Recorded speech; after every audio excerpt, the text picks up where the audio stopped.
Neuroconciencia, de Fundación AISE.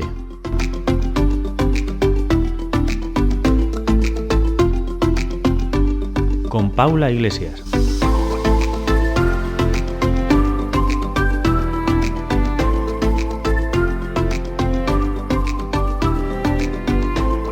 Hola, buenas tardes y bienvenido al sexto episodio del podcast de neuropsicología de la Fundación AISE. Hoy estamos a miércoles 31 de mayo de 2023. Por aquí, por Granada, tenemos algo de fresco. Parece que vamos a tener un junio algo menos caluroso a lo que estamos acostumbrados. Y bueno, por aquí estamos encantados porque hace unas semanas estábamos con un calor horroroso. Así que bueno, hoy la verdad es que tenemos mucha suerte porque contamos como invitado con Unai Díaz Orueta. Él es neuropsicólogo, profesor e investigador de la Universidad de Dublín, en Irlanda.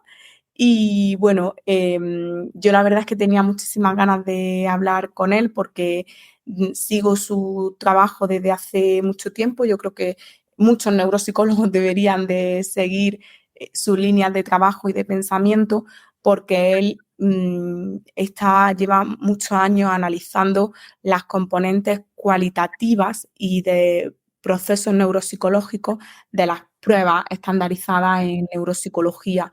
Entonces es cierto que está enriqueciendo mucho la labor de valoración en neuropsicología porque gracias a él yo creo que cosas que a lo mejor nos dábamos cuenta o que ya sospechábamos o que a lo mejor no las teníamos claras, él sí que nos está dando claves, ¿no?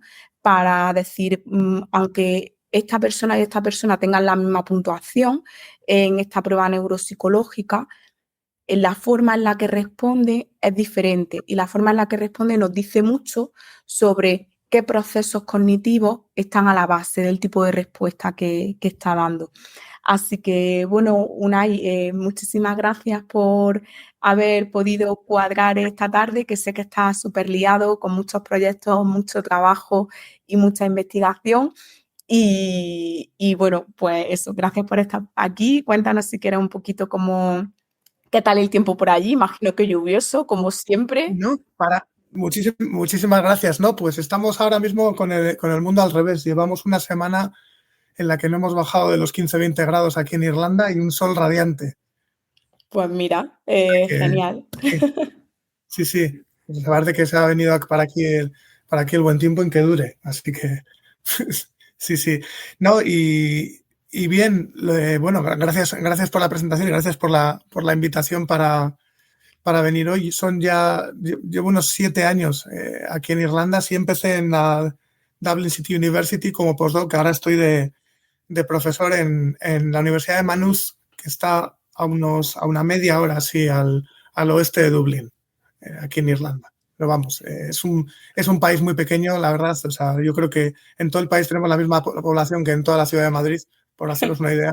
Entonces, bueno, al final queda todo muy en casa. Genial. Bueno, pues Unai, no sé si podrías hablarnos primero un poco sobre ti, cuál ha sido tu trayectoria en el mundo de la neuropsicología, cómo terminaste allí, cuál ha sido tu recorrido por aquí. Yo llevo dando tumbos toda la vida. Quiere decir, esto cuando ves estas carreras que van en línea recta, bueno, en mi caso, yo tuve la suerte de empezar el practicum en el último año de la carrera de psicología, trabajando con daño cerebral en Vitoria con Juan Olmo, el actual presidente de la FAMSE, que en su momento fue mi primer supervisor de prácticas en daño cerebral en Vitoria. Y después, al terminar la licenciatura, que fue por 4 años, seguido, con una beca fui a trabajar en un hospital psiquiátrico público a Estados Unidos, cerca de Washington, en el estado de Maryland. Fue un hospital público, lo cual os podéis imaginar, hospital público en Estados Unidos. La imagen que creo que mejor puede reflejar cómo era aquello es la película de Alguien voló sobre el nido del cuco, de Yang. Para que os hagáis una idea de cómo era la institución, las unidades psiquiátricas cerradas. Y en ese ámbito, o sea, fuimos rotando por diferentes unidades, de unidad de adultos, unidad de adolescentes, una unidad más forense donde venían todos por orden judicial, y en algunas había trabajo más clínico, más de intervención, incluso de trabajo de psicología clínica, intervención en terapia cognitivo-conductual con depresión y cosas así. Estamos hablando del año 2000. Y luego sí que había a lo largo de todo el año una unidad de evaluación de evaluación neuropsicológica. Y eso sí fuimos combinando la rotación por las diferentes unidades con pacientes y también con la unidad de evaluación neuropsicológica del hospital. Después de un año allí volví y estuve haciendo también de prácticas en Vizcaya, en otro hospital psiquiátrico, en Bermeo, en el norte de Vizcaya, y luego de ahí pasé a hacer la tesis con una beca en una residencia de mayores en Cantabria, en la residencia en Castrullales. Ahí estuve unos 2 años y medio, sobre todo haciendo tareas de entrenamiento cognitivo y estimulación cognitiva con personas mayores, que incluía también, por supuesto, todo el tema de evaluación. Después, ya digo, ahí es cuando empecé. Eso fue todo más o menos en línea recta. Luego empecé a dar tumbos porque acabé trabajando como psicólogo clínico en otro ámbito totalmente distinto, en temas de violencia doméstica, porque uno al final tenía que agarrarse al trabajo que saliera, ¿vale? Luego me quedé en el paro, acabé trabajando en algo completamente distinto, volví a encontrar trabajo y luego ya más centrado en temas de investigación, siempre relacionado con evaluación, con personas mayores, con temas de discapacidad y daño cerebral y también demencia. Y así estuve unos 4 años hasta 2012, que fue cuando empecé a trabajar durante 3 años en la empresa Nexplora, que si la conocéis es desarrollando herramientas de evaluación neuropsicológica utilizando realidad virtual. Estuve ahí unos 3 años y luego surgió la oportunidad de ir con una beca postdoctoral, con una beca europea Marie Curie, a hacer un postdoc a Irlanda, y ahí fue donde ya me metí de lleno a trabajar todo el tema de la evaluación neuropsicológica basada en los procesos, porque el proyecto que me trajo aquí, que ya llevo 7 años en Irlanda, desde principios de 2016, fue con la profesora Teresa Burke de la Dublin City University, que ahora mismo está jubilada y la tenéis cerquita, está viviendo en Almería.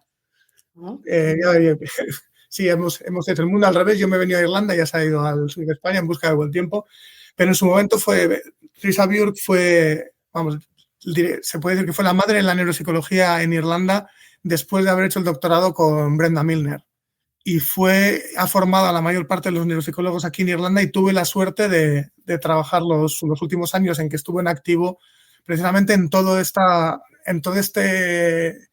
historia del enfoque basado en los procesos y sobre todo yendo a los inicios, yendo a las pruebas de cribado, porque al final tampoco estamos reinventando la rueda con esto, con lo de basarnos en el funcionamiento, basarnos en prestar atención a las estrategias, a los procesos que utilizan los pacientes a la hora de realizar una prueba.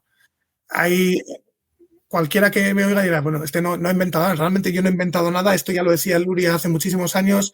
Luego lo habló de Io Kaplan en Estados Unidos. Los neuropsicólogos clínicos llevan muchos años fijándose en algo más allá que las puntuaciones, pero lo cierto es, y la realidad es, que en ocasiones no son solo los neuropsicólogos los que pasan este tipo de pruebas, y sobre todo con las pruebas de cribado. Pruebas de cribado, Minimental, el MoCA, son pruebas en las que al final van a ser administradas por la persona que esté disponible en el momento. Y hablamos de personas que no tienen necesariamente una formación en neuropsicología, pueden ser enfermeras, pueden ser trabajadores sociales, puede ser cualquiera que sea capaz de pasar la prueba, que en principio no requiere una cualificación especial. Eso tiene una ventaja, dependiendo del ámbito donde uno se mueva, de rapidez y de accesibilidad. La prueba está accesible para cualquiera que pueda pasarla, pero eso conlleva también otra serie de problemas sobre cómo se interpreta lo que sale a partir de esa prueba. Entonces, no se trata de reinventar la rueda para que los neuropsicólogos clínicos sepan que tienen que fijarse en los procesos, en la semiología o en como queramos llamarlo. ¿Vale? Aquí depende del enfoque, sino que lo cierto es que a veces también llegan informes muy centrados en las puntuaciones, en los puntos de corte, como si los puntos de corte de las puntuaciones fueran lo que nos van a decir el verdadero funcionamiento de esa persona. Y los test y los puntos, esos son medios para saber realmente cómo se encuentra esa persona. No puede ser ni lo primordial en un informe, ni lo primero en lo que nos fijemos o lo único en lo que nos fijemos a la hora de emitir una valoración sobre el estado cognitivo de una persona. Y de ahí es donde viene a entrar volver al principio, ¿no? Dejar un poco al lado, no dejarlo al lado, sino complementar lo cuantitativo, complementar todo lo que nos dicen las pruebas desde el punto de vista cuantitativo, psicométrico, estadístico, con volver a hacer las cosas como se venían haciendo desde el principio, como las hacía Luria cuando se le criticaba porque improvisaba demasiado, porque hacía las cosas de manera poco estandarizada, ya, pero que quizá es importante fijarnos en la persona que tenemos delante, en darle especial énfasis a nuestra capacidad de observación, a nuestra capacidad de entrevista clínica, a fijarnos en las cosas más simples sobre el comportamiento de esa persona y fijarnos en cosas tan sencillas como que no es lo mismo que no sepa dibujar un reloj una persona que se ha pasado cuidando ovejas durante 30 años y ha ido a la escuela poco o nada, a que un ingeniero que lleva haciendo planos toda su vida sea incapaz de dibujar un reloj o un cubo. Solo el hecho de que el bagaje de esa persona sea distinto ya te lleva a enfocar a ese paciente de manera distinta, aunque los dos te dibujen el mismo reloj. Sí, ¿vale? Porque estamos partiendo de una base completamente distinta. Esto es un ejemplo muy simple, pero lo que quiero decir es que eso, si administra una prueba de sencilla administración como el reloj o el MOCA, si lo administra alguien sin ese conocimiento que pueda haber detrás de en qué fijarse, se pierde muchísima información. Y ahí es donde queríamos incidir con ese proyecto que empezó en 2016 y que al final hemos extendido a lo largo de los años para tratar de ver cómo se puede mejorar la evaluación cognitiva desde los primeros pasos, desde esos primeros pasos del screening o cribado, que bien, lo puede administrar cualquiera, pero bueno, ya que vamos a utilizar 5 o 10 minutos, vamos a utilizar esos 5 o 10 minutos del cribado de la mejor manera posible, de manera que nos den la mayor cantidad de información posible. Sí, totalmente. Además, bueno, es cierto que tú comentabas que no estamos descubriendo nada nuevo en el sentido de que efectivamente Luria ya siempre lo defendía, la Escuela de Procesos de Boston pues también han estado ahí haciendo mucho hincapié, ¿no?, en este tipo de estudios.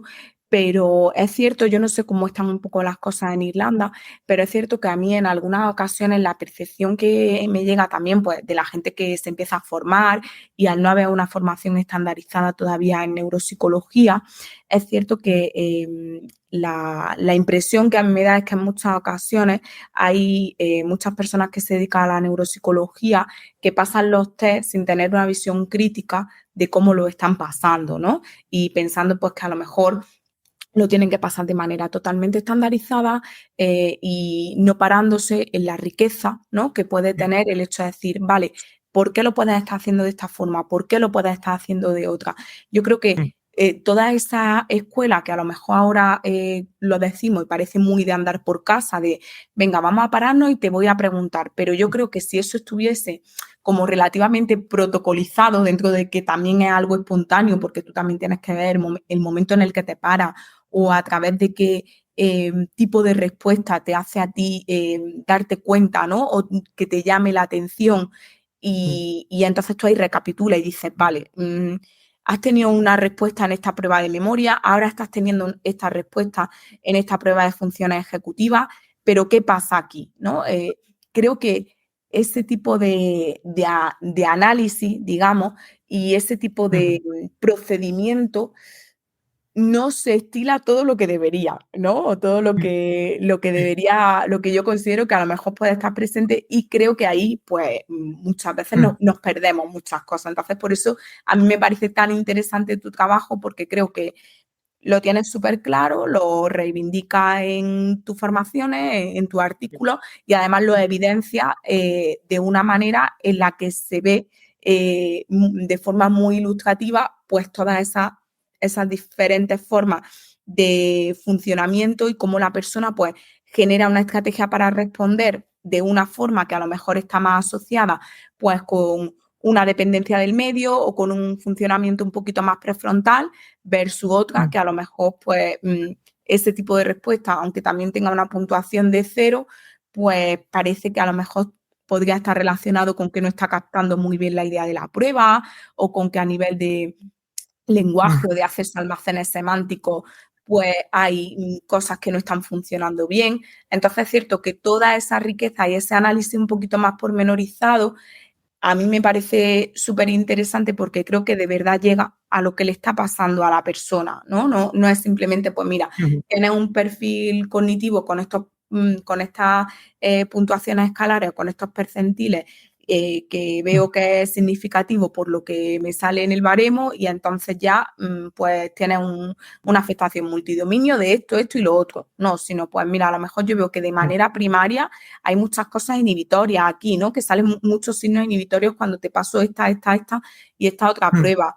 Entonces, creo que todo eso enriquece mucho la valoración y, por supuesto, el tratamiento, porque cuando realmente sabes lo que le pasa a la persona, te puede servir de los materiales que tú quieras para empezar a trabajar, porque sabes, vale, yo me tengo que ir más a cosas inhibitorias o me tengo que ir más a trabajar memoria de trabajo, en fin, cualquier cosa, ¿no? que la evaluación no haya mostrado. Eso es, ¿no? Además, una de las cuestiones que tenemos que plantearnos, y además lo has mencionado, el tema de la aplicación estandarizada de las pruebas. Aplicación estandarizada no es leerles a todos las instrucciones de la misma forma. De hecho, lo que decía Kaplan, además, es que una administración estandarizada de las pruebas neuropsicológicas es conseguir que todos los pacientes entiendan la prueba de la misma forma.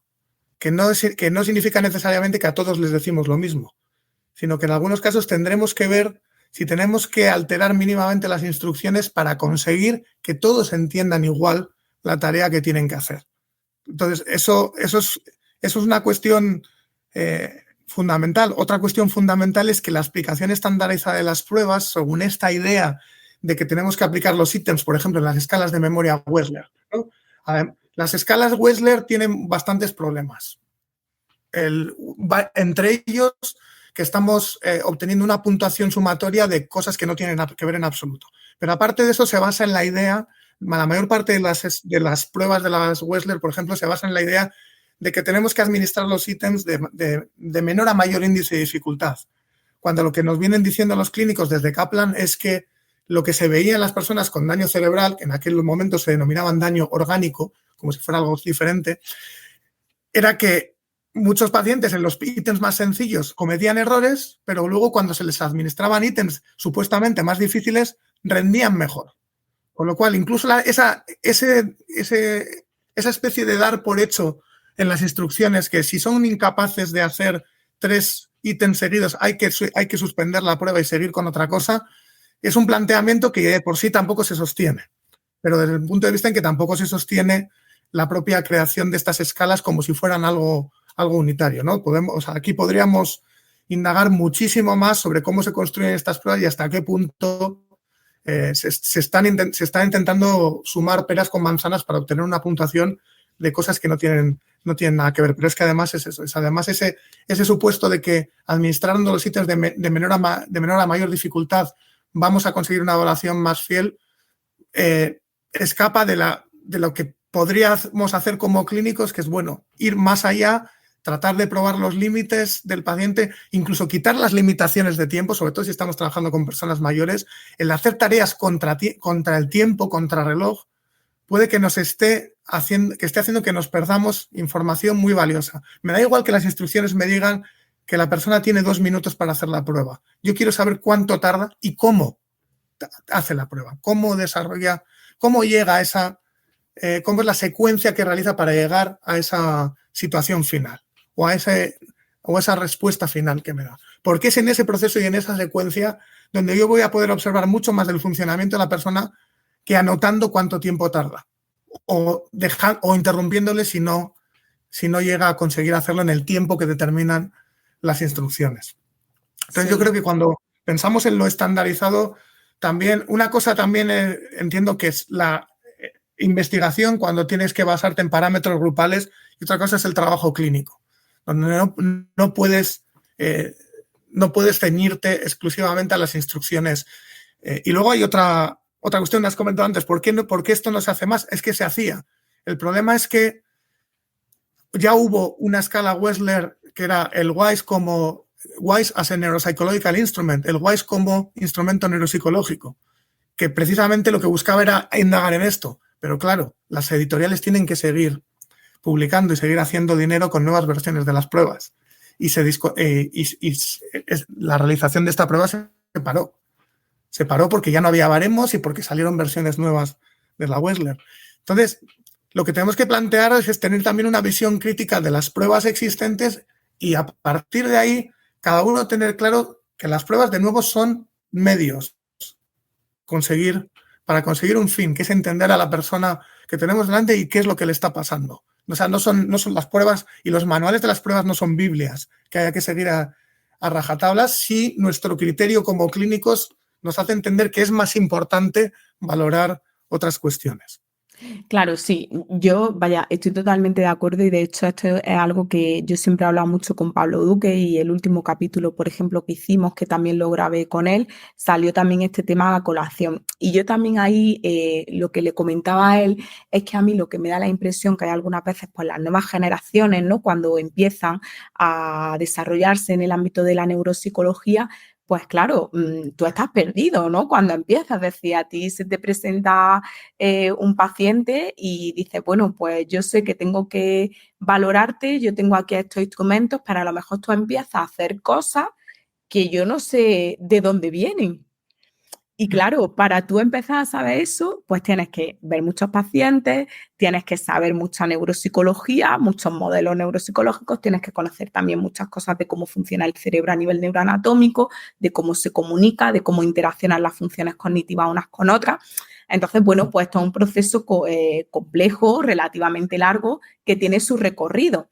Entonces, claro, yo creo que hay algunas veces que en esos primeros estadios, como esto que a lo mejor tú y yo estamos hablando no es algo, pues que eso, ¿no? Que a lo mejor que esté en un manual o que haya un test que lo analice, ¿no? Y que lo presente, pues claro, yo he visto, por ejemplo, cuando alguna vez con algún paciente, pues en un ratillo que nos ha sobrado después, le he dicho al alumno, venga, pues si quieres, pasa tú esta tarea de dígito o darle tú las instrucciones o lo que sea, y de repente ellos empiezan a ver cómo responden las personas y quedarse como, pero ¿por qué está haciendo esto? ¿No? Es decir, no sé de dónde está saliendo esto. Entonces, yo creo que también por ahí pues hay que hacer mucho trabajo, mucho hincapié y creo que vamos en esa línea, ¿no? Porque la necesidad, yo creo que la gente la detecta y cuando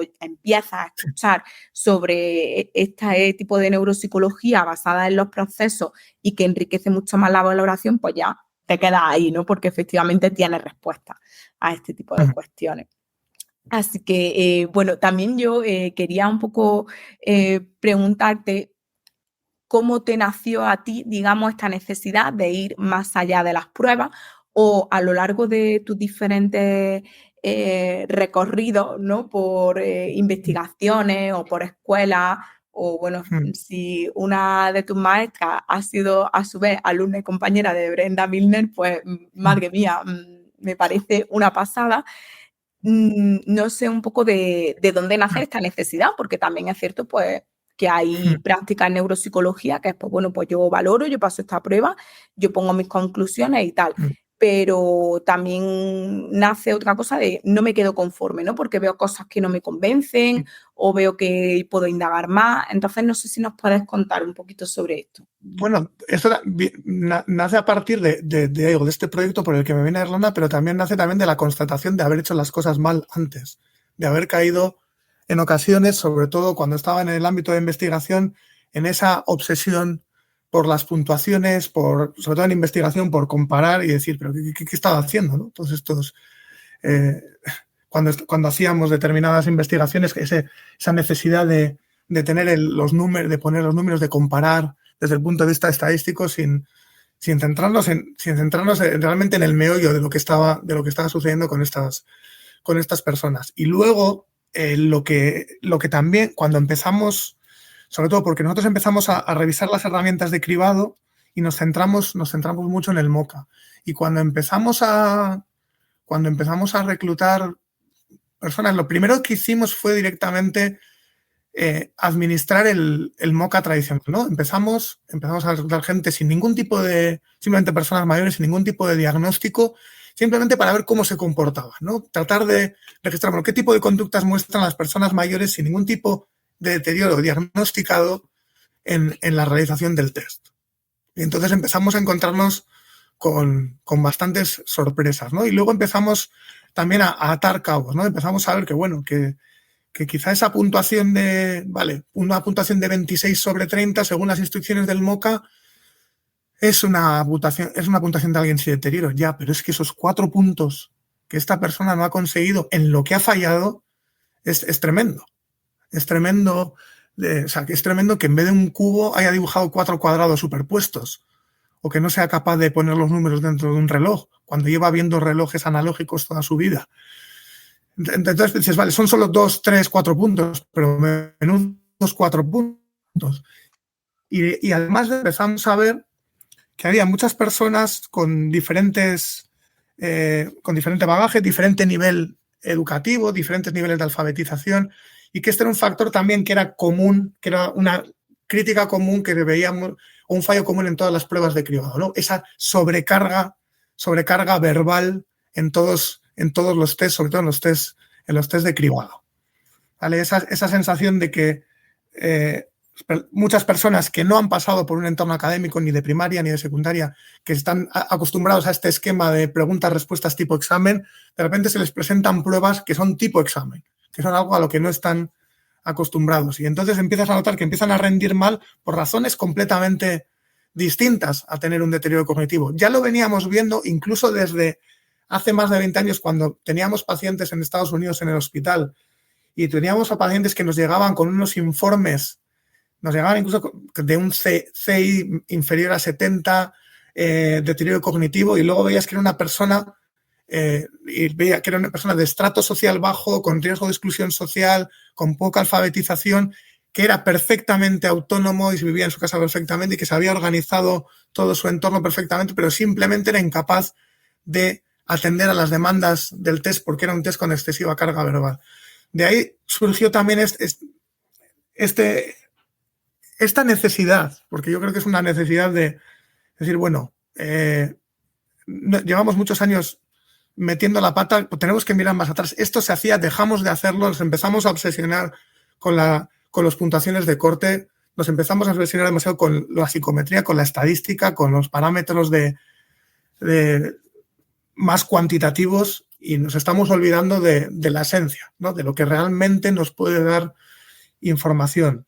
Y luego, después también de trabajar 3 años con nuevas tecnologías, con test de realidad virtual, yo ahí también observé que había un potencial enorme también de unir ambas cosas. Es decir, estamos hablando de que hay cosas, sobre todo secuencias, procesos, que para un clínico de manera manual puede ser una absoluta locura registrar de manera manual, ¿no? Por ejemplo, en uno de los test, si estamos usando, por ejemplo, los cubos de la Wessler, ¿no? Los cubos del Weiss. O sea, registrar exactamente cómo pone los cubos, cómo hace la secuencia completa o cómo hace la secuencia de la figura de rey. Esto que se hace, ¿no? De darles lápices de diferentes colores. Qué sencillo sería si pudiéramos registrar todo en una tablet, en un iPad, y registrar la secuencia de dibujo. Porque al final te va a dar igual que te dibujen la figura bien o te la dibujen mal. ¿Cómo han llegado a ese dibujo? Puedes tener 2 pacientes con daño cerebral completamente distinto que te lleguen exactamente al mismo dibujo, por vías completamente diferentes. Eso lo estamos perdiendo si solo nos fijamos en el resultado final. Entonces, empezamos con las herramientas de cribado y empezamos a ver que las propias herramientas de cribado eran un problema. Eran un problema, pero era lo que más... Es probablemente la única evaluación que muchas personas vayan a tener en su vida. Y lo digo porque el principal problema no es que uno puntúe por debajo del punto de corte y tenga la oportunidad de que alguien le haga una evaluación un poco más extensa. A mí realmente los que me pueden preocupar más son las personas que incluso con un nivel educativo alto puedan hacer bien una prueba como el Minimental o el MOCA, sacar 30 puntos sobre 30 y que alguien decida que, bueno, esta persona está perfectamente, puede volver a su casa. Y que esa persona que pueda tener un deterioro cognitivo incipiente, que no pueda evidenciarse con una prueba que por su nivel educativo le resulta tremendamente sencilla, pues la persona se vuelve a su casa y vuelve 2, 3, 4 años después al sistema de salud con un deterioro cognitivo que nadie detectó de manera temprana.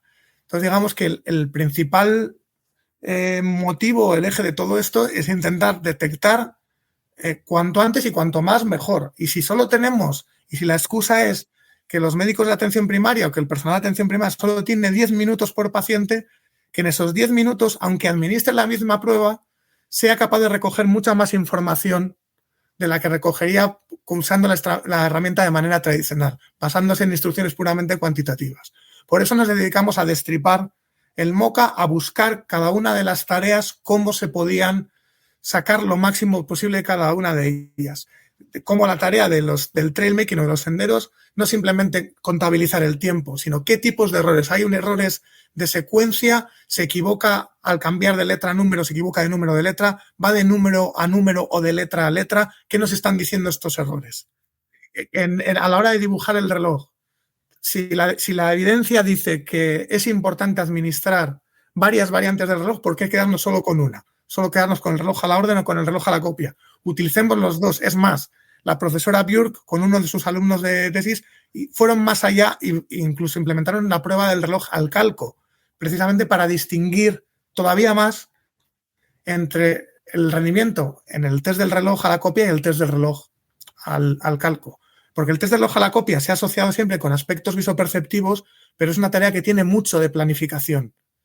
Con lo cual, si alguien tiene problemas grafomotores, ¿cómo lo detectas? ¿O cómo diferencias lo que es grafomotor de lo que es error de planificación? Entonces, si ya utilizas el reloj al calco, que es el mismo reloj, hoja transparente, y calcarlo, y la persona lo hace perfectamente en comparación con cómo hace el reloj, ahí ya estás descartando problemas grafomotores. Lo que está explicando el bajo rendimiento en la copia es otra cosa.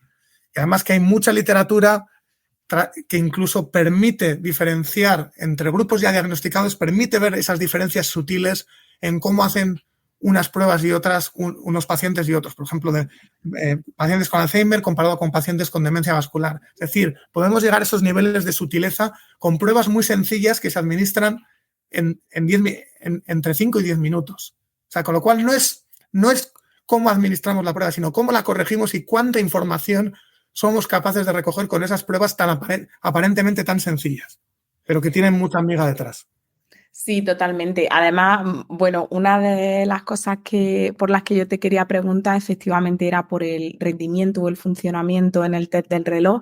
Entonces, no sé si ya un poco que hemos abierto Sí. la brida con esto, pues a lo mejor nos puedes contar, porque es cierto que además el test del reloj es un test que yo creo que a casi todos los clínicos nos encanta porque nos puede dar muchísima información del funcionamiento de la persona. Es un test además muy rico en semiología. Hasta donde yo sé, creo que hay un par de formas de corrección que yo conozca. Imagino que habrá un montón más, pero independientemente de la forma de corrección, ¿no? Que a lo mejor te dice, pues ha colocado bien 4 o más o menos números, y entonces eso pues tiene una puntuación versus cómo están los números colocados, cómo dispone la hora, si los números los ha puesto primero planificados o no, o sea, a lo mejor le ha salido bien sin ponerlos planificados con el 12, el 3, la 6, la 9, si ha anticipado, digamos, como un poquito la componente espacial de cómo están proporcionados los números a lo largo del reloj. Es decir, creo que ahí hay una semiología súper rica, por ejemplo, esto que también acabas de comentar, para terminar de hacer diagnóstico diferencial con componentes apráxicos, ¿no? O a lo mejor más grafomotores, como podrían estar asociados a un Parkinson, no imagino, o algo así con el tema del calco. Se podrían terminar de ver y de conocer bien. Así que, bueno, no sé si podría... Yo, de hecho, nuestro próximo capítulo, que se graba en junio, es sobre el test del reloj. Solo sobre eso. Solo sobre el test del reloj. Sí, No, Es un test impresionante por su aparente sencillez, pero además porque ha habido variantes y formas de administración muy distintas. Originalmente, las instrucciones del test del reloj se leían todas seguidas. Era un test de lenguaje, originalmente. Lo que pasa es que con los años hemos ido fragmentando las instrucciones, ¿no? Ahora dibújeme un reloj. Primero se le dice, dibújeme el reloj con todos los números dentro y cuyas manecillas marquen las 11 y 10, pero incluso en algunas variantes se pasa de manera fragmentada. Ahora dibújeme la esfera, ahora dibújeme los números, ahora ponga las manecillas. Con lo cual ese componente de comprensión verbal o de lenguaje se ha ido difuminando, ¿no? Y se han ido, realmente es un test que lo mismo te mide planificación, que te mide atención, que te mide aspectos visuales, que te mide aspectos espaciales, que te mide aspectos grafomotores, y luego depende de la variante en la que nos queramos centrar. Por ejemplo, en la variante a la orden, donde se le da al paciente una hoja en blanco y se le pide que dibuje un reloj.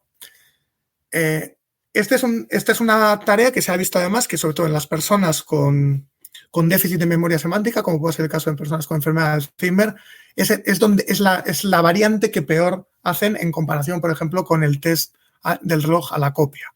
¿Por qué? Porque hacer el test del reloj a la orden es tener una idea de lo que es el reloj, tener una representación semántica de lo que es el reloj y tener la representación episódica de ese reloj concreto que marca las 11 y 10, más todo el componente de planificación y todo el componente visual y espacial. Insisto en lo de separar lo de visual y espacial, ¿eh? Luego ya, si quieres, hablamos de eso también. ¿Vale? Entonces, quiero decir, hay un conglomerado de funciones cognitivas que entran en juego brutal.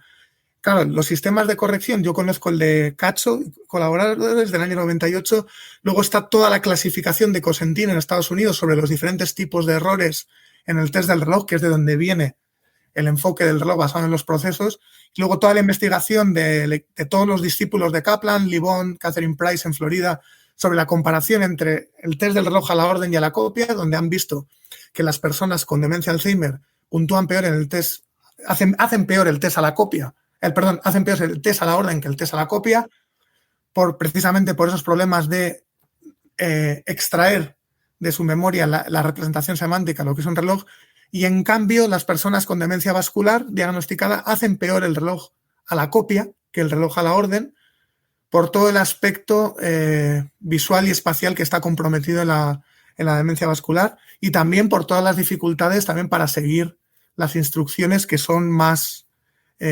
claras en la demencia vascular. Y luego hay otras, ya digo, hay también investigaciones viendo las diferentes estrategias a la hora de llevar a cabo el test del reloj, por ejemplo, el anclar o no anclar los números.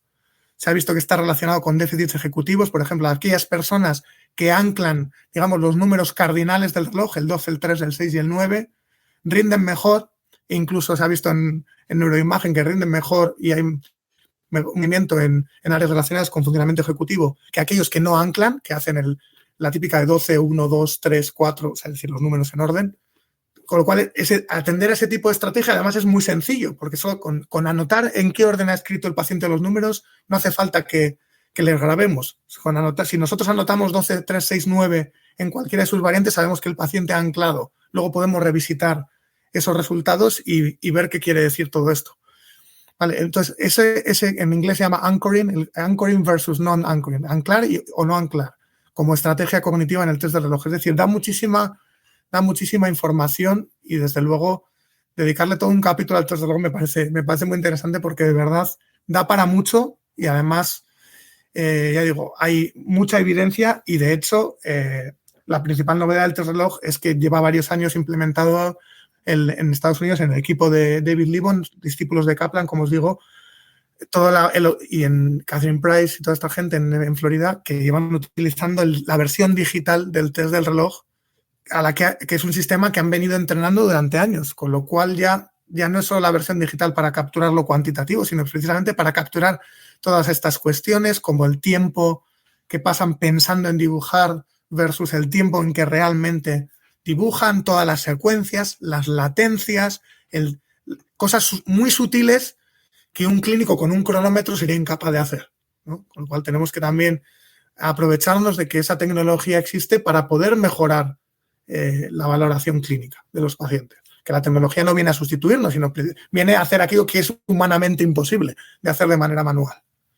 Sí, sí, además a mí me parece súper interesante el test del reloj y a mí me llama la atención, ¿no? Muchos funcionamientos que, bueno, aunque a eso le dedicaremos un capítulo como ya te he comentado, pero yo te comento algunos a ver si nos puedes desgranar un poquito. Pues mira, yo me he encontrado con gente que te empieza a hacer las correas del reloj, ¿no? A lo mejor. Con gente que a lo mejor, bueno, el típico signo de rueda de carro o de radial de rueda, ¿no? Que es donde van Sí. haciendo todo como un quesito. También el típico que cuando le pides que marque la 11 y 10, te da al 11 y al 10, al 10 exactamente. Sí. O que a lo mejor también en algunas ocasiones, en lugar de diferenciar bien entre la corta y la larga, de repente te hacen una línea así, uniendo la 11 con el 2, que eso también suele pasar. Entonces, bueno, es verdad que todo ese tipo de errores son errores muy, muy ricos en semiología, pero claro, tienes que saber a qué asociarlo, ¿no? O pensar qué procesos pueden estar a la base. No sé si tú te has encontrado algún funcionamiento de este estilo o algún otro que para ti sea como bastante prototípico y representativo de un tipo de afectación concreta.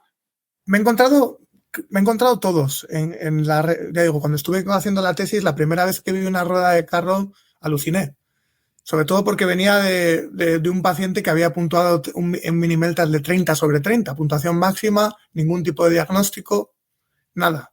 Empezó a dibujar y, de hecho, lo asombroso es que primero hizo las 11:15, hizo las manecillas bien y de repente comenzó a hacer la rueda de carro y ya se quedó aquello como una caja de quesitos. Y dices, vale. Lo de las 11:10 también, un problema de abstracción brutal, ¿no? De no tener esa... Es decir, a los niveles de concreción máxima, al 11 y al 10. Es decir, nada de al 11 y al 2.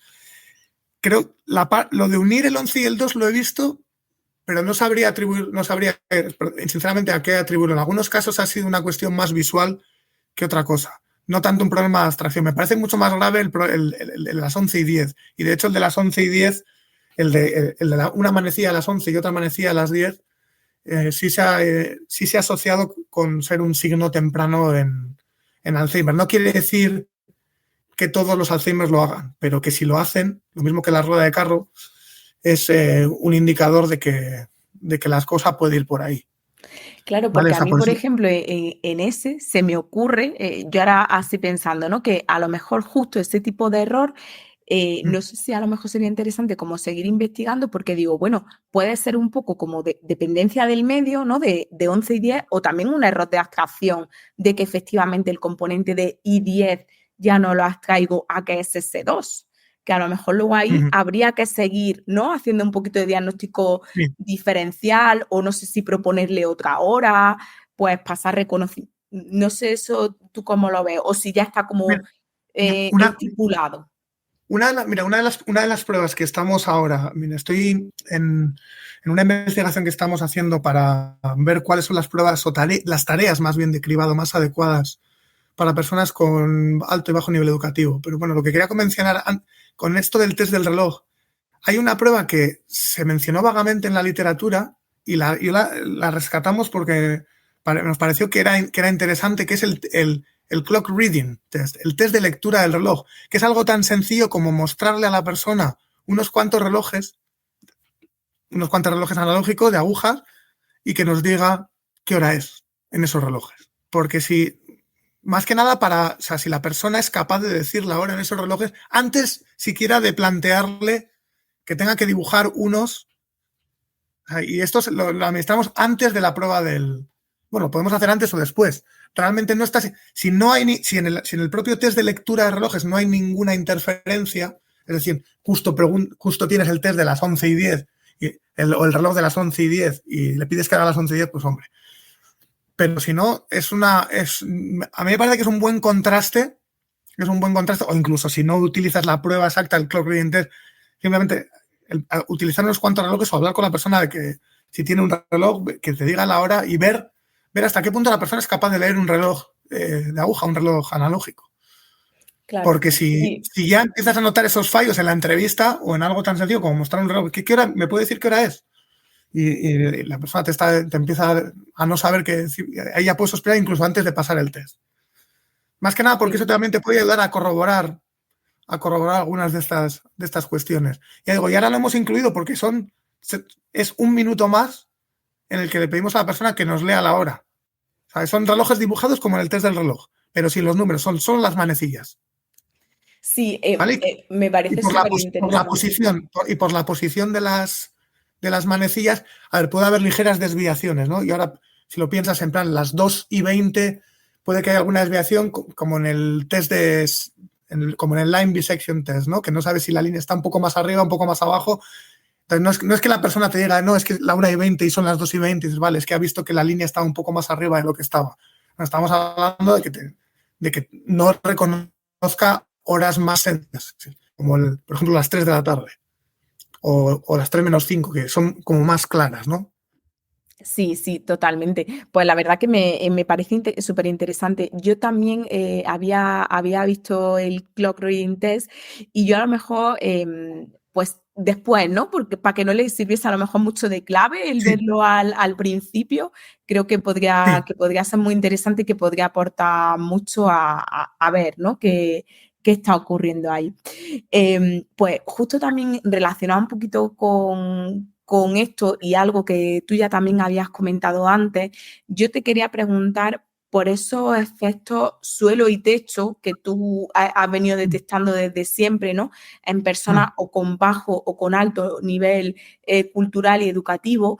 Y no sé un poco cuál es la línea en torno a esto o el posicionamiento que hay, porque a mí en la práctica clínica me resulta muchas veces difícil discernir bien hasta qué punto, es verdad que obviamente luego siempre te sirves por vida diaria, ¿no? Por cómo estás funcionando, por cómo está el nivel de autonomía, por qué te dicen los familiares, pero hay algunas cosas que se quedan ahí un poco en el aire, ¿no? De cómo personas con un bajo nivel educativo pues tienen un funcionamiento bastante deteriorado, bastante deficiente en las pruebas, pero a lo mejor eso no es un deterioro. Entonces, no sé eso ahí cómo lo planteáis. Bueno, lo que estamos tratando de ver ahora y es en lo que estamos metidos es intentar ver cuáles son las tareas más accesibles para las personas con bajo nivel educativo. Es decir, de qué manera pruebas que miden aparentemente lo mismo son más apropiadas o menos para las personas con bajo nivel educativo. Y ahí estamos tanteando.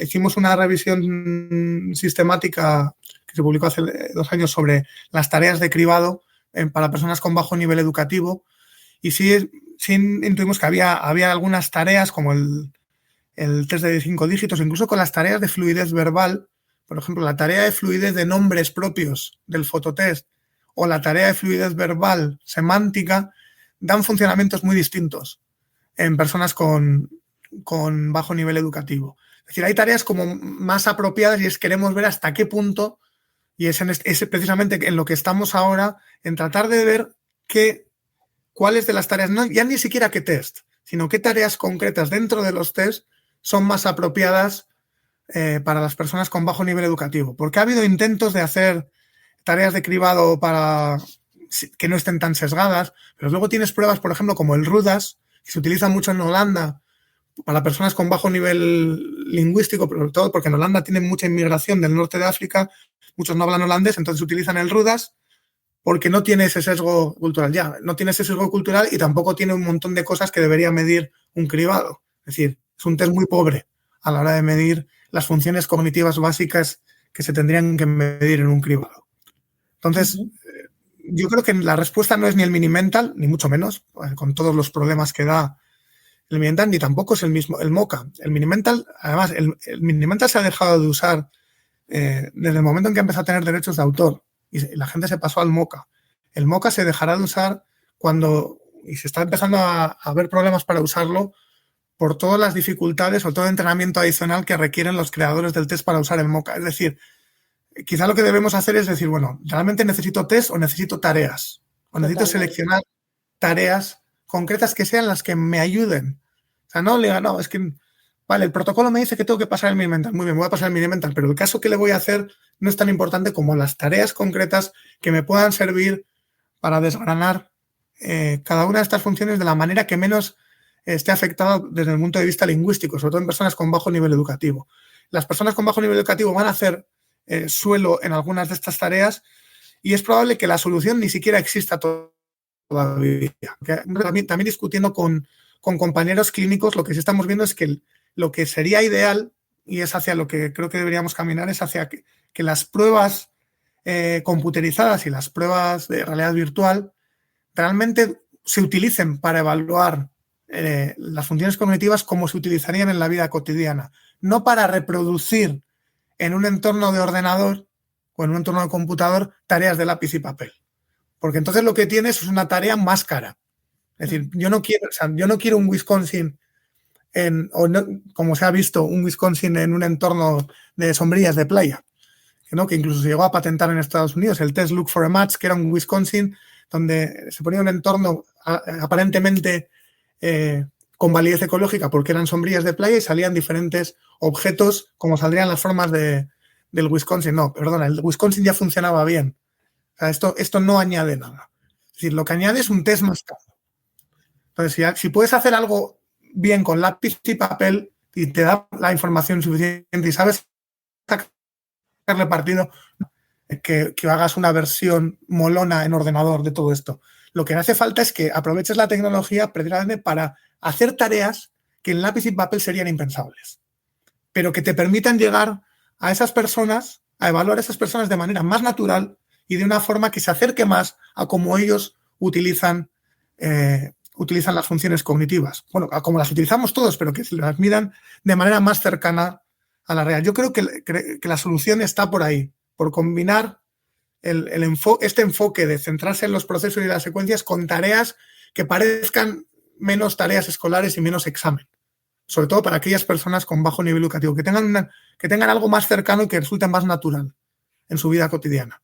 Porque si no, me parece que nos vamos a seguir dando esto no se va a arreglar como sugieren las instrucciones del MOCA, sumando un punto más a las personas con bajo nivel educativo. Sino yo creo que se va a arreglar con pruebas y tareas nuevas que puedan utilizar la tecnología para precisamente llegar más allá. Pero primero tenemos que identificar, y en eso es lo que estamos intentando hacer ahora, cuáles son esas tareas. Nos tenemos que centrar en la memoria verbal o en la memoria visual. Por ejemplo, aquí una de mis alumnas de tesis está centrando toda su labor en ver cuáles son las pruebas más adecuadas para evaluar a una de las minorías étnicas más marginadas en Irlanda, que son los travelers, que son los nómadas, ¿no? Lo que serían la comunidad gitana en España. Uh-huh. ¿Vale? Hay una comunidad amplia y son personas que tienen poco acceso a la educación, tradicionalmente han tenido poco acceso a la educación, una esperanza de vida usualmente corta por el estilo de vida, pero lo que se ha visto, aunque sea de manera intuitiva, es que tienen menos rendimiento en pruebas evidentemente en pruebas con alto contenido verbal, pero parece que precisamente por su estilo de vida, de no vivir ceñidos a una sola zona geográfica, de estar moviendo, tienen bastante capacidad, tienen las capacidades visuales y espaciales mucho más desarrolladas. ¿Eso se está midiendo? No. ¿Se está valorando? Es decir, ¿de qué nos sirve pasar a esas personas un MOCA? Para que nos puntúen menos de 25 y digamos, no, es que tiene deterioro. No es cierto. O puede que no sea, pero hay que indagar exactamente, o sea, cuáles son esas tareas que nos pueden servir para alcanzar a esas personas que además no tienen un fácil acceso al sistema de salud, probablemente no vayan al sistema de salud porque no quieren ser etiquetadas o recibir ese estigma, ¿no? De, bueno, estos lo van a hacer mal porque vienen de donde vienen, no vienen de la comunidad que vienen, y porque no hay pruebas adecuadas. Y pasarles un MOCA o un mini mental, lo único que va a hacer va a ser confirmar el estigma, ¿no? Sí, entonces hay un trabajo enorme y ya digo, llevamos y nos queda todavía de intentar identificar, bueno, de lo que hay, ¿qué podemos rescatar?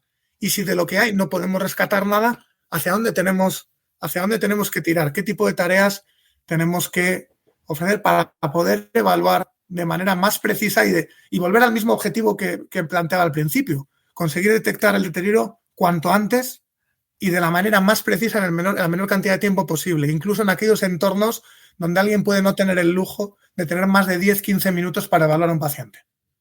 Por eso digo que ya voy más en el ámbito de los neuropsicólogos clínicos que quizá puedan tener más tiempo.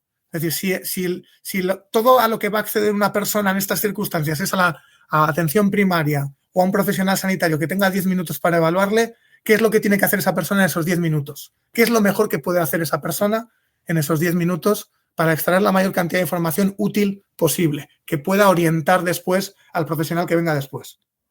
Sí, totalmente. Además, algo que comentaba de eso, de cómo acceder, ¿no?, a personas con bajo nivel educativo y de crear instrumentos pues, basados en tecnología o en realidad virtual, no sé un poco qué es lo que estáis viendo, pero a mí, por ejemplo, yo un poco la forma que tengo de salirme de ahí y de intentar eliminar el hándicap verbal es intentar proponer tareas manipulativas, ¿no? Y yo a través de una tarea manipulativa pues puedo ver si esa persona se para, si esa persona reflexiona, si esa persona se organiza, si esa persona estructura. Entonces es cierto que cuando hay un hándicap verbal importante, que tú sabes que la persona por ahí no puede demostrar lo que tiene en la cabeza, creo que hay, o al menos de lo que yo me sirvo, porque es cierto que yo a lo mejor de tecnología no es de lo que más manejo, pero sí que me ayuda mucho idear tareas de corte más manipulativo, ¿no?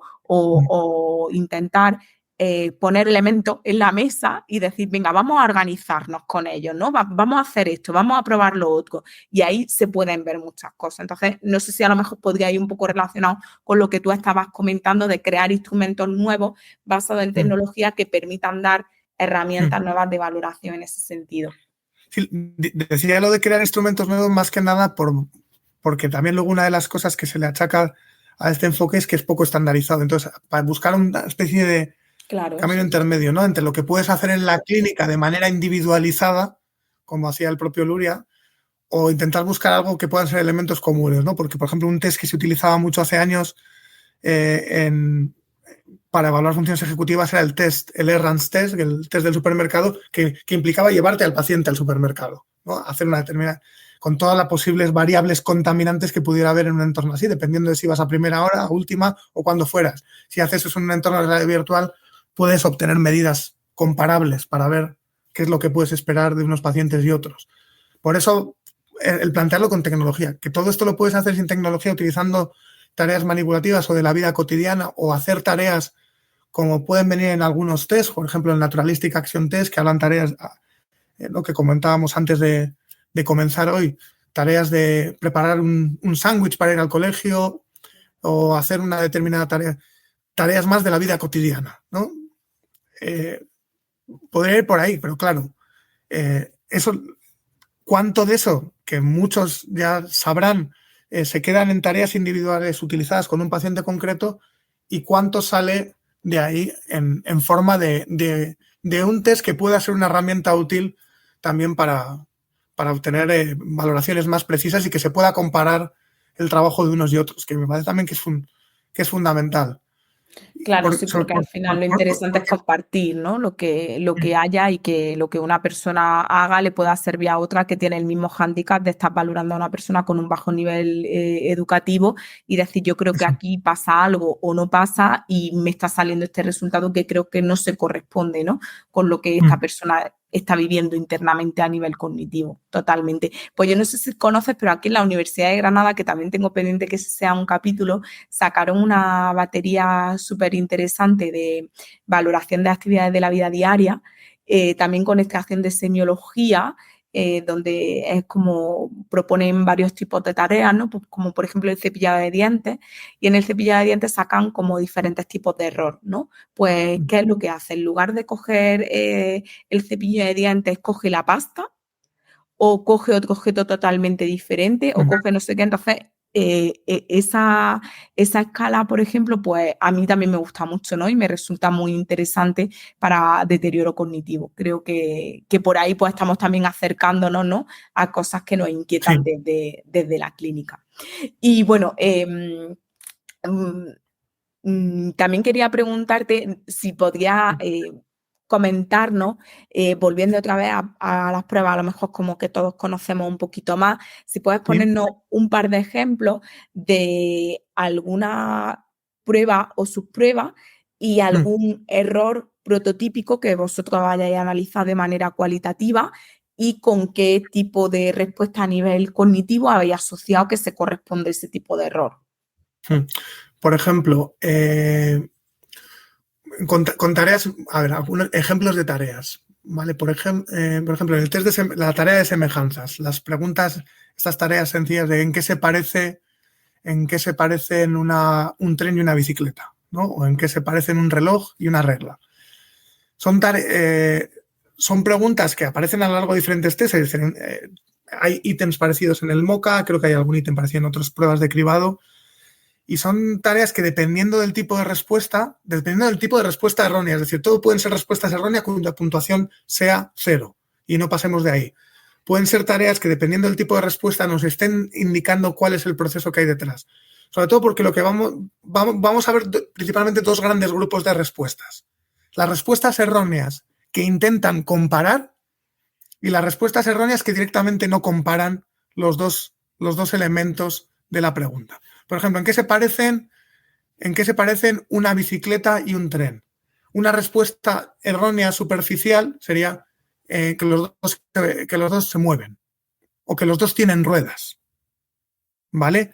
Es una respuesta superficial que suele puntuarse como 0, pero en la que hay un elemento de comparación. Pero luego y esas son las típicas respuestas que te puedes encontrar más o que se han documentado más en personas con enfermedad de Alzheimer. Por ejemplo, pero en cambio hay otro tipo de respuestas, lo que se llaman las respuestas fuera de set, que son aquellas respuestas en las que ya directamente las instrucciones vuelan por los aires. Que son, ¿en qué se parecen una bicicleta y un tren?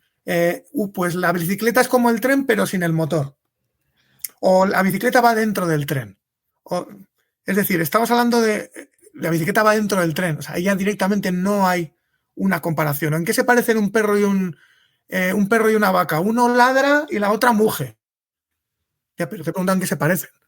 Es decir, estas respuestas de fuera de set o esta incapacidad para mantenerse dentro de los parámetros de la tarea ha sido descrita más tanto en pacientes con demencia vascular como en pacientes con enfermedad de Alzheimer con un componente vascular. Claro que ahora estamos con esta reclasificación de lo que es la enfermedad de Alzheimer con componente vascular, ¿no? Lo que antes se llamaban las demencias mixtas. Entonces, cuando hay un componente vascular se ve este elemento de salirse de las instrucciones, que en inglés llaman out of set, ¿no? Dar respuestas fuera de set, fuera de los parámetros indicados en la tarea. En otras tareas similares, por ejemplo, en el Train Making Test, que lo comentaba antes, no es lo mismo irte... Perdona, Unai. Y en relación con esto, el perfil neuropsicológico, ¿no? Que estaría a la base, entiendo que las de fuera del set son muy prefrontales, ¿no? Son muy en el sentido inhibitorio de que directamente hace prácticamente una descripción de los dos elementos en lugar de abstraer, ¿no? Eso es.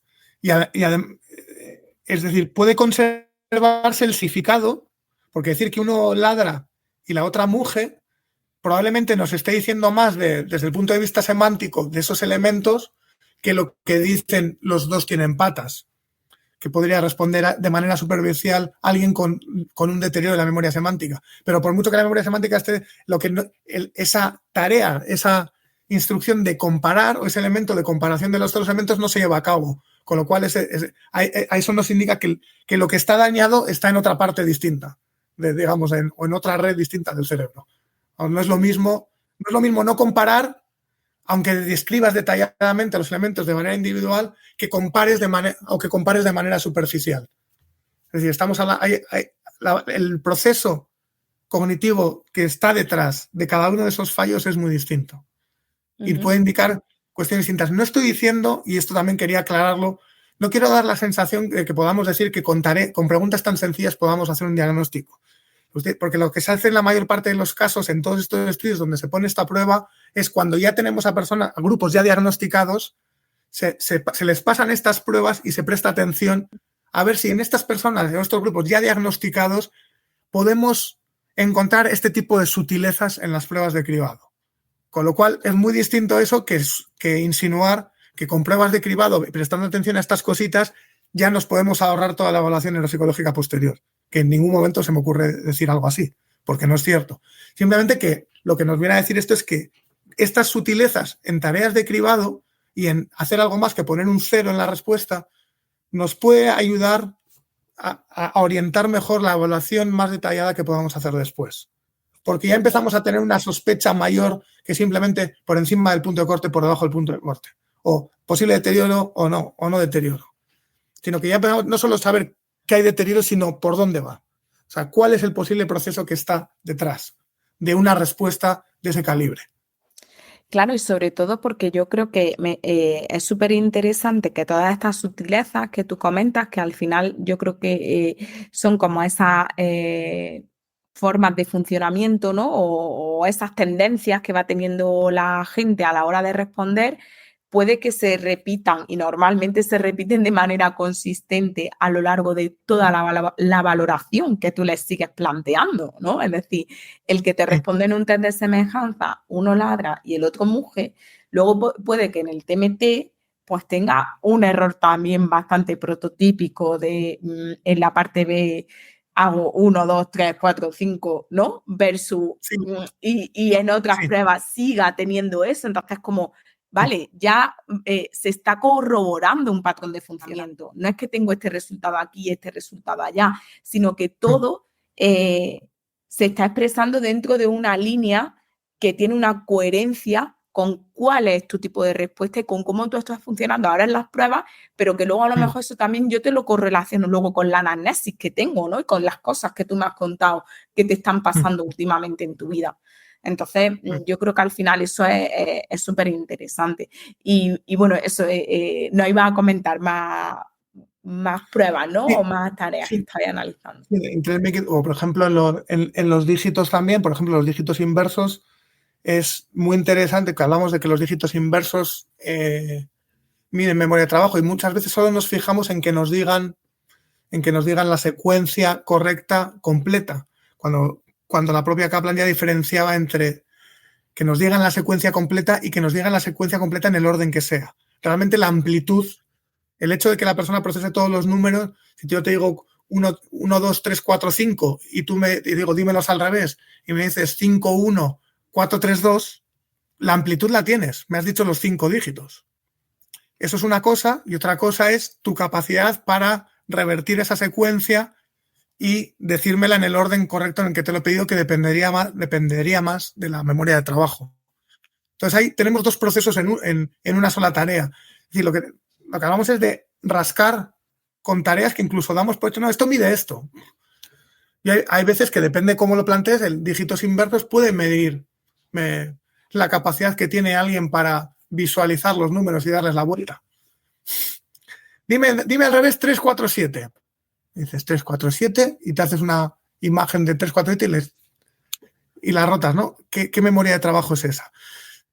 Es decir, luego está la cuestión de qué miden las pruebas, ¿no? Que ahí podríamos entrar y se podría hacer, no un capítulo, sino mucho más de realmente qué estamos midiendo cuando medimos determinadas cuestiones, ¿no? Pero sí, y luego tareas, todo lo que hemos visto del test de reloj, por ejemplo, las tareas de fluidez fonética con fluidez semántica.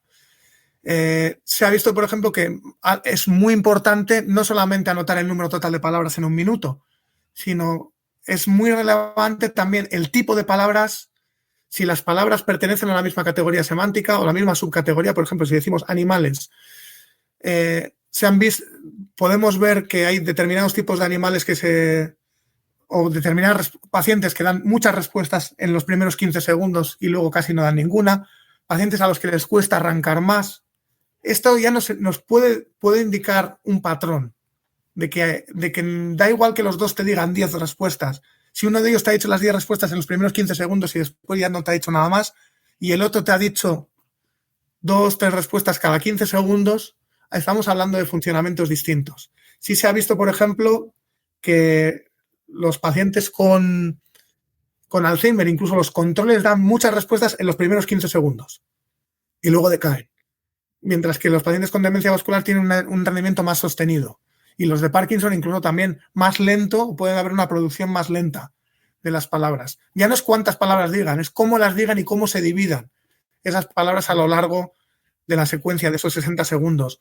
Cómo el tipo de respuestas. Te puedes encontrar pacientes con vasculares con unas respuestas cuando uno espera que te digan perro, vaca, oveja y te empieza a hablar de la langosta o animales que desde el punto de vista que podríamos decir prototípico, uno no pensaría cuando uno piensa, dime animales. O sea, son respuestas infrecuentes, que normalmente están más ligadas a temas vasculares que respuestas más prototípicas. ¿Vale? Y aquí sí que tenemos que tener cuidado con el componente cultural. ¿Vale? No es lo mismo pasar este test aquí que en Australia o en Irlanda, ¿no? Por ejemplo, en Irlanda, con el MoCA, cuando enseñábamos los ítems visuales de los animales, el león, que son el león, Rinoceronte. el rinoceronte, y preguntando a un granjero de la Irlanda rural, ¿esto qué es? Dice, pues no son cerdos. Muy cierto. ¿Qué vas a hacer? ¿Puntuarle cero y decir, ¿tiene un problema de denominación verbal? No. No. ¿Qué está diciendo esa respuesta? Que esta persona solo ha visto cerdos, o sea, no ha visto un león en su vida, no ha visto un rinoceronte en su vida, ha estado toda su vida en la granja. Claro, sí. No te va a dar una respuesta. Totalmente. No, por ejemplo, en el Addenbrooke, en el test de Addenbrooke que tenemos, que está hecho en Australia, tenemos el canguro en ese test. El que no haya visto en su vida un canguro, ahí se nos empiezan a mezclar cosas que también tenemos que tener en cuenta a la hora de valorar bien. Totalmente. Sí, yo quería comentarte porque, por ejemplo, lo que has dicho de dígito a mí me parece muy interesante porque efectivamente, ¿no? También comentaba, las pruebas no siempre valoran lo que supuestamente valora cada prueba, ¿no? Para lo que está en principio diseñada. Y a mí, yo siempre, bueno, me dicen como que soy muy apretada, ¿no? En algunas cosas, porque yo, por ejemplo, en la tarea de dígito, yo nunca pongo directamente 0 o 1, yo siempre pongo lo que el paciente dice, siempre, siempre, siempre, porque creo que tiene una riqueza impresionante. Y hay algo que ocurre muy a menudo, que es que la persona te repite el dígito anterior en lugar del dígito que le estás diciendo ahora mismo. Es decir, te coge el dígito del set anterior. Y digo, es que eso no nos lo podemos perder. Es que eso te está diciendo mucho a nivel atencional e inhibitorio de la persona en una tarea que supuestamente mide working memory. Pero es que a lo mejor el rendimiento de working memory se está yendo al garete porque se ha quedado enganchado con el set anterior. ¿No? Entonces, como todo eso tú no te lo puedes perder porque es que eso te está hablando de cómo es el funcionamiento de la persona. Entonces, claro, todo este tipo de cosas pues a mí me resultan súper interesantes y creo que debería de haber una sistematización de todos estos matices y de todas estas cosas, ¿no? que observamos en valoración, además de, por ejemplo, lo que tú has comentado, ¿no? De la amplitud del dígito, cuando también a lo mejor una persona te dice, me falta uno. Te dice hasta dónde ha podido manipular, ¿no? Digamos, en ese momento, pero sabe que le falta uno. No es lo mismo al que te dice, entonces, claro, todo eso te está dando muchísima información sobre cómo está funcionando su cognición, ¿no? Y cuáles son sus patrones. Y luego te quería comentar que hay tantas cosas que estás diciendo que son súper interesantes que te quería comentar, pero ahora pues se me ha... bueno, sí, por ejemplo, con el tema de fluidez verbal, aquí en Extremadura hay un logopeda que se llama Julio, ahora mismo no recuerdo su nombre, pero que él hace poco nos dio, hace ya un tiempo, unas charlas sobre el FAS, que él estaba investigando sobre cosas del FAS y nos hablaba de eso que tú, por ejemplo, nos has dicho, del concepto de salto, ¿no? De cómo la gente cuando empieza a decir palabras que empiecen por la F, pues que a lo mejor no es lo mismo decir fácil, fracaso, fanático, a saltar, ¿no? Como a decir frenético, filosofía, foca, como que esos saltos también te dicen mucho sobre otros mecanismos que a lo mejor pueden tener que ver con la flexibilidad o con el quedarte más o menos encerradillo en la siguiente letra, porque luego también hay mucha gente que te dice, pero es que no era por bueno, yo uso Neuronorma, yo uso PMR, es que no era PA, o es que no, y no, era por la P, pero si ellos a lo mejor han empezado con ese set, se han dado como esa autoinstrucción con la que han comenzado, ya luego se quedan ahí y les cuesta mucho, incluso se pensaban que era la norma de lo que tú le habías pedido. No sé un poco tú eso cómo lo veo, si también lo había encontrado. Lo que sí hemos visto que hay muchos saltos entre categorías. Por ejemplo, personas donde empiezas a notar que hay déficits semánticos, te empiezan a hablar, por ejemplo, en la prueba de animales, que te dicen 2 animales que pueden ser más o menos parecidos, mascotas, luego saltan a otro tipo de animal. Es decir, como que los clústeres, las categorías son muy pequeñitas y saltan mucho de una a otra como si no hubiera nada más que rascar ahí, en esa categoría. Vale, vale, qué guay, qué interesante. Bueno, y ahora me gustaría preguntarte por algo en lo que yo sé que tú también has investigado mucho y que ha salido ya un poco a lo largo del episodio, que es esa diferencia entre los componentes visuales y visoespaciales, que es cierto que también se ven un montón en clínica, ¿no? Y yo, por ejemplo, también con los alumnos siempre le digo, claro, es que no es lo mismo que una persona te describa lo que está viendo a que tenga a lo mejor que construir por sí misma eso, ¿no? Y creo que ahí también hay un montón de matices y de cosas que tú has analizado y porque nos cuentes qué has sacado un poco de todo eso. Bueno, yo creo que la principal, y ahora lo argumentaré, yo creo que la principal conclusión es que la memoria visoespacial no existe. O sea, el concepto de visoespacial no existe, pero por una razón muy sencilla, porque es que una cosa es lo visual y otra es lo espacial, y además hay pruebas claras de disociación entre lo visual y lo espacial. Con lo cual, hablar de lo visoespacial como algo unitario no tiene demasiado sentido. Lo que sí hemos visto también es que lleva más de 50 años siendo un problema y sigue sin resolverse el cómo evaluamos la memoria visual. Es decir, los test que tenemos para evaluar memoria visual tienen muchísimos problemas, ¿vale? Cuando hablamos de problemas, como que tengan una carga verbal importante, como que tengan estímulos tan abstractos que no tengan nada que ver con algo real. Es decir, vamos a hacer estímulos abstractos para que no puedan utilizar etiquetas verbales, pero de abstractos que son, complicamos la tarea innecesariamente. O lo que es peor, el test de memoria visual que se utiliza como si fuera lo mejor que podemos utilizar, no mide memoria visual, y es la figura de Rey.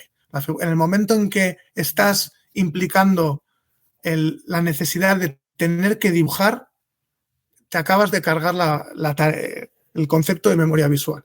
Es decir, en el momento en que le estás pidiendo a la persona que haga algo motor, manipular, algo como agarrar un lápiz y dibujar algo, ¿qué tiene que ver la memoria visual? Es decir, estás introduciendo un elemento que puede distorsionar la evaluación de la memoria visual. Entonces, esto es un problema. Esto es un problema porque damos por hecho que la figura de Rey mide memoria visual. Hace años, y este es un estudio que se quedó en... O sea, una de las... Y volviendo de nuevo a la que fue mi supervisora en Dublín, una de las cuestiones que más me llamó la atención es la cantidad de estudios que había en su despacho que se habían quedado a medio publicar, ¿no? Y una de las tareas que se quedó a medio publicar porque fue demasiado adelantada a su tiempo fue una tesis o fue un trabajo sobre memoria visual y sobre un test de memoria visual que en inglés se llamaba What, Which, Where, que es el qué, cuál, dónde. Y era un test en el que lo que se hacía con una casa de muñecas totalmente artesanal, pues te puedes imaginar las dificultades de estandarizar esto a nivel, para que lo usen diferentes streaming. Se pedía al paciente, le pedías que observara cada uno de los elementos que estaban dentro de esa casa de muñecas, después se retiraban, le presentabas al paciente diferentes modelos, por ejemplo, si había un escritorio, le enseñabas 4 escritorios diferentes. O sea, en primer lugar, el nombrar los objetos y tener que recordarlos verbalmente era la parte what, el qué. Luego tenías esos elementos, se le presentaban 4 variantes, 4 escritorios diferentes. Por ejemplo, 4 perros, 4 candelabros. ¿Cuál es el que has visto? ¿Cuál es el que estaba ahí?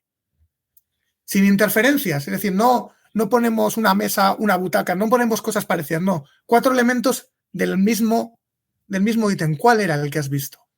Vale, y después del cual, ¿dónde? ¿Dónde estaba? Ubícalo. En lugar de eso, era un test que tenía evidentes dificultades de estandarización a principios de los 2000 porque no había nuevas tecnologías, pero incluso hicieron una versión 2D en cuadernillo que era muy similar. Lo validaron y es un test donde vieron, sobre todo en pacientes con epilepsia y con epilectomías, vieron muchísima disociación entre los aspectos visuales y los aspectos espaciales. Disociaciones clarísimas entre los que rendían bien en lo visual y mal en lo espacial, o rendían mal en lo visual y bien en lo espacial. Con lo cual, por eso decía antes lo de que lo visoespacial como concepto unitario no existe. En lugar de eso, ¿qué estamos haciendo para evaluar la memoria visual? Pedir a la gente que dibuje una figura que, dependiendo de la cultura de la que te provengas, puede ser más o menos abstracta, como es la figura del rey, porque para algunos elementos la figura del rey puede ser, por ejemplo, una bola de bolos, o puede ser una cara sonriente, o puede ser la bandera del Reino Unido o la icurriña del País Vasco, la cruz. Es decir, hay elementos supuestamente abstractos que, dependiendo del entorno del que provengas, son muy concretos, que pueden ser claves involuntarias a la hora de hacer el test. Pero además le pides a la persona que dibuje, con lo cual ya estás pervirtiendo el proceso de memoria visual, precisamente porque le estás pidiendo que dibuje. Y la alternativa que tenemos son, por ejemplo, los ítems de las escalas Wheelers de la familia, ¿no? La familia haciendo picnic. ¿Qué hay en la primera lámina? Pues tenemos te muestran la lámina y dices, bueno, pues tenemos a un abuelo sentado en la mesa, un perro jugando con el frisbee y el padre haciendo la barbacoa. Y entonces dices, y ya está. Entonces, si la persona nos dice eso, puntuación máxima en memoria visual. Y entonces pensamos, ¿realmente eso es así? ¿Realmente esta persona, si yo ahora, supongamos, hago una rueda de identificación para saber cuál es el abuelo que vio, el tipo de perro que vio, y la mesa de madera cuál era, y el frisbee de qué color, ¿me va a saber decir cuál era? No lo sé porque no se lo pregunto. Estoy dando por hecho que en esa respuesta verbal eso me está dando información sobre su memoria visual, y no es cierto, porque no tenemos manera de comprobarlo. Entonces, ¿queda mucho por hacer? Sí, queda mucho por hacer, sobre todo en el ámbito de memoria visual, porque es un componente que puede ser muy importante, pero también por la dificultad que entraña separarlo de la parte verbal. Y luego hay una dificultad todavía mayor, que es que puedes tener test con ítems visuales o verbales y que los déficits pueden ser también visuales o verbales. Con lo cual, puedes tener un test que aparentemente sea visual, pero que la persona utilice una estrategia verbal, y entonces, ¿eso cómo lo detectamos? Es decir, claro, tú cuando revisas los grandes manuales como el de Lezac, dices, no, la memoria visual se evalúa pues con las herramientas que puedes, con la entrevista, y luego lo comparas con otras pruebas. Es decir, es como no decir nada, ¿no? Y no hemos mejorado mucho en ese ámbito. Los test siguen teniendo o bien mediación verbal o bien mediación del dibujo, de tener que dibujar algo. Entonces, ¿cómo se solucionaría esto? Hombre, a mí me interesaría muchísimo que alguien dijera, oye, ese test de la casa de muñecas lo podemos pasar a la realidad virtual, porque sería ideal. Sería ideal, pero incluso así tiene un componente verbal. Tenía el componente verbal del principio cuando la persona tenía que nombrar los ítems. Lo bueno que tenía es que si la persona los nombraba mal, si por ejemplo al sofá le llamaba cachivache, daba igual que luego le siguiera llamando cachivache, porque lo que importa es si recuerda cuál era el cachivache y dónde iba ese cachivache, no cómo lo llamaba. Lo verbal nos da igual. Nos importa el cuál de ellos es el cachivache que ha visto y dónde va ese cachivache, en qué parte de la habitación, dentro de esa casa. Claro, eso hacerlo a un entorno virtual sería sencillísimo. ¿Lo ha hecho alguien en los 20 años de existencia de ese test? No. ¿Y claro, ha habido test en estos 20 años que mejoren ese test? No los ha habido. ¿Qué es lo que hicimos el año pasado? Tratar de hacer una revisión crítica que es, sobre cuáles son los desafíos de evaluar la memoria visual, hacer digamos, cierto homenaje a este test, nombrándolo y viendo las ventajas que tiene, y también revisar críticamente todo lo que se ha considerado que en teoría evaluaba memoria visual, pero que realmente deja mucho que desear porque está mezclando muchas cosas, además del componente de memoria visual. Entonces, tenemos que agarrar todos estos test con pinzas, con mucha cautela, para saber realmente qué estamos midiendo. Y otra cosa que se me había olvidado comentar, en el estudio original de este test hicieron una comparativa, hicieron un análisis factorial para diferenciar lo que medía el what with where de lo que medía la figura de Rey, y medían cosas completamente distintas. Con lo cual, la duda que quedaba después del estudio es realmente qué mide la figura de Rey. No estaba muy claro qué es lo que medía la figura de Rey. Claro, es que en figura compleja de Rey es que dependiendo del funcionamiento que tenga la persona, las conclusiones que extraes son totalmente distintas. Pero claro, te tienes que quedar con cómo lo hace. Si no te quedas con cómo lo hace, no tienes nada, no tienes nada. Entonces, ahí me parece muy complejo esto, porque es cierto que yo creo que el ser humano tiene una tendencia a verbalizar mucho, ¿no? O a darle un significado verbal a todo lo visual. Entonces lo veo complejo, ¿no? Porque en todo caso pues sería tirar de fases de reconocimiento pura para no poner una mediación motora de trazo y formas que no sean fácilmente asociables a semántica y a un lenguaje. Es complicado que no haya ninguna mediación, ya sea verbal o motora. Sí ha habido intentos, ya ha habido... Yo creo que es ahí donde realmente la tecnología puede haber. Ha habido incluso estudios hablando de registrar el movimiento de la retina, ¿no? Cuando la persona está expuesta a los estímulos para ver si hay ese reconocimiento. Ya el hecho de llevar la tecnología al siguiente extremo, ¿no? Podemos llegar a detectar mediante dependiendo del eye tracking, de dónde está fijando la persona su mirada, si está recordando o no está recordando. Es decir, aquí ha habido intentos, pero no ha habido nada concluyente. Incluso en una de mis colaboraciones más recientes con Explora, el test de memoria visual en el que no voy a esconderlo, soy coautor, o sea, no tengo ningún tipo de a ver, normalmente cuando uno va a hacer una conferencia tiene que declarar sus conflictos de interés. No tengo ningún conflicto de interés porque no cobro un duro por esto, ¿vale? Pero si hay un test de memoria visual utilizando realidad virtual, pero incluso hablando con ellos, con la propia gente en Explora, concluimos que por bueno que sea el test, no hemos conseguido eliminar la mediación verbal. O sea, eliminar completamente la mediación verbal, o sea, es una tarea para la que todavía no tenemos respuesta. Quizá no sea del todo necesario, pero hombre, quizá si sabemos que puede ser un problema, o por lo menos ser conscientes de que podemos tener esos problemas y saber hasta qué punto nos puede interferir con realmente desgranar el funcionamiento de la memoria visual. Desde luego, la tarea de dibujar o el incluir elementos de dibujar, yo creo que es algo que tendría que erradicarse en las pruebas de memoria visual, porque ya hay pruebas de que se puede hacer así. El problema es que los test estén disponibles para que se pueda hacer así. Ya lo de que uno recuerde de manera visual o de manera verbal, o que utilice una estrategia más visual o más verbal, es complicado. Por ejemplo, sería interesante ver si las personas con problemas lingüísticos pueden tirar de estrategias visuales en estos test de memoria visual. Porque yo creo que eso sería ya la disociación ideal para ver si realmente esto es así, ¿no? Si realmente estos test miden memoria visual cuando la persona no tiene ese componente de dato porque lo tiene dañado. Pero creo que eso es algo que todavía queda por ver y por establecer de manera más adecuada. Claro, y además me parece muy complejo, por ejemplo, me parece un reto esto que tú comentas, ¿no? Como a lo mejor personas con un perfil de afasia pueden responder o no a una prueba de memoria visual.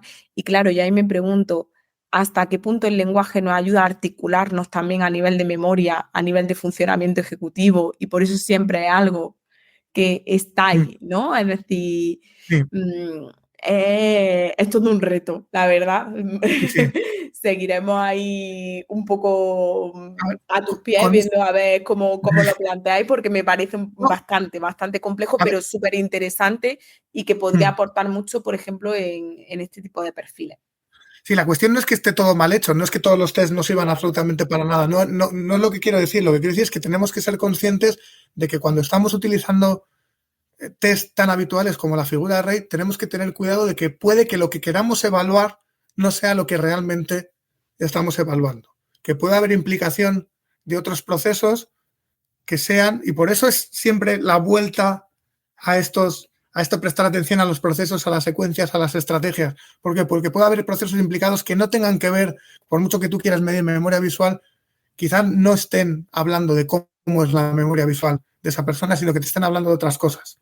¿Que pueden esas cosas ser interesantes en la evaluación? Sí, pero lo importante es ser consciente de que esos problemas pueden surgir. Cuando utilizamos test, cuando para medir la memoria visual utilizamos test con un componente de dibujo. Totalmente. Que no es el único, hay otros, pero quiero decir que ese es algo que tenemos que tener, por lo menos cautela a la hora de interpretar lo que sale de ahí. Pues sí. Bueno, Unai, pues yo creo que ya más o menos hemos abordado un montón de temas interesantes que a mí me apetecía que hablásemos esta tarde. Yo concluyo un poco el capítulo de hoy dándote las gracias por el tiempo que nos has dedicado y por la capacidad de análisis que tienes de todo lo que está relacionado con la evaluación y con saber encauzar bien cómo explorar a las personas, ¿no? Y en qué hay que fijarse, en qué cosas no, y cómo dentro de las diferentes pruebas o tareas con las que trabajamos podemos ir sacando diferentes tipos de estrategias, de funcionamientos, de respuestas que nos lleven a pensar en qué patrón cognitivo puede estar detrás de todo eso y cómo eso nos va a dar una respuesta mucho más rica y mucho más cercana a la realidad de lo que les está pasando a los pacientes versus pues una puntuación, que es lo que tú dices que no está mal. Es decir, yo uso un montón de pruebas y todas las usamos y no está mal. Lo que yo creo que a lo mejor es una propuesta de mejora es que nuestro ojo clínico vaya a donde hay que ir, no al puro resultado. Pero efectivamente, muchísimas de las pruebas que utilizamos nos ayudan a vislumbrar un montón de cosas y a saber cuál es el funcionamiento de nuestros pacientes. Y además, con todo lo que vosotros estáis investigando para mejorar o para saber dónde poner el ojo y qué tipo de matices hay que sacar, pues yo creo que de ahí nos estáis aportando muchísimo y que también desde la neuropsicología pues tiene que ser la línea, ¿no? Hacia donde se tiene que ir. Así que yo, de verdad, darte las gracias por extraer tanta información y contarnos tantas cosas sobre todo lo que sabes en este buen rato que hemos estado. Y también pues por sacar este tiempo que yo sé que tú estás súper liado. Así que de verdad, muchísimas gracias por todo lo que has aportado a este capítulo. Encantada de conocerte, que solo te conocía por escrito y ya por lo menos hemos podido conversar un rato. Y bueno, espero que esta sea la primera de muchas. Si vienes por Granada, aquí estamos y si no, pues a lo mejor nos vemos en algún otro momento. Muchísimas gracias, es un auténtico placer. Muchas gracias, Unai.